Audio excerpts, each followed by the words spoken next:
गुना के अंबेडकर चौराहा unity park में फिर कटा फटा तिरंगा फहरा रहा है। यहाँ फ्लैग कोड ऑफ इंडिया के नियमों का पालन नहीं हो रहा है। आयोजकों व जिम्मेदारों को नियमों की कोई परवाह नहीं है। आखिर प्रशासन कब तक तिरंगे की अवमानना सहन करेगा। कई मर्तबा पूर्व में भी तिरंगे का अपमान हो चुका है। ये बात नगरपालिका में नेता प्रतिपक्ष शेखर वशिष्ठ ने राष्ट्रीय ध्वज तिरंगे की अवमानना पर एक बार फिर प्रश्न उठाते हुए कही। नेता प्रतिपक्ष ने कहा कि देश की सरकार सहित सभी संस्थाओं में तिरंगे का विशेष ध्यान रखा जाना आवश्यक होता है, क्योंकि तिरंगा हमारे देश की आन बान शान है। नेता प्रतिपक्ष शेखर वशिष्ठ मुखरता से इस मुद्दे को पूर्व से उठाते रहे हैं। शेखर वशिष्ठ ने फिर कहा कि तिरंगे की आड़ में सिर्फ बेशकीमती जमीन को कब्जे में बनाए रखना मुख्य उद्देश्य है, तभी तो तिरंगे की परवाह आयोजकों को नहीं है। संजय स्टेडियम में जो राष्ट्रीय ध्वज तिरंगा लगाया हुआ है झंडा, ये उसकी अवमानना का विषय है। नजूल और जिला कलेक्टर ने पूर्व में चैम्बर ऑफ कॉमर्स जो संस्था है उसको तिरंगे झंडे के लिए जमीन दी थी।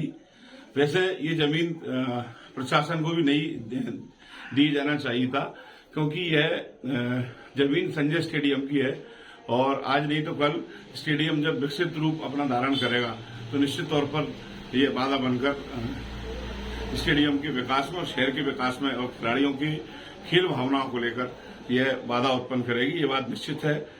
मैं एक खिलाड़ी होने के नाते पूर्व से ही इस बात को हम जिला कलेक्टर तक पहुंचाते रहे।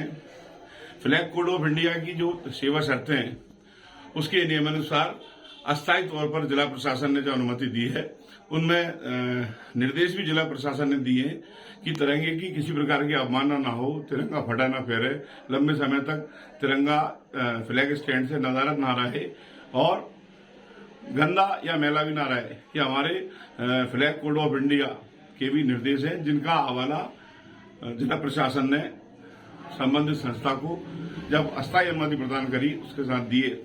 लेकिन मेरा स्पष्ट तौर पर यह कहना है कि हम राष्ट्रीय ध्वज तिरंगे के विरोध में नहीं है, पर जिस संस्था ने जिस उद्देश्य से जमीन ली है वो कहीं से कहीं तक सार्थक नहीं होता।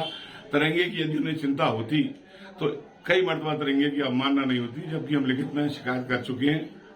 यह मामला केवल और केवल बेशकीमती जमीन का है, जैसी कि मंशा जाहिर है और आम जनमानस में भी इसका भारी विरोध है।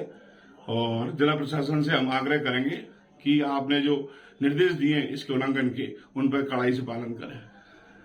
गुना से रणधीर चंदेल की ये रिपोर्ट।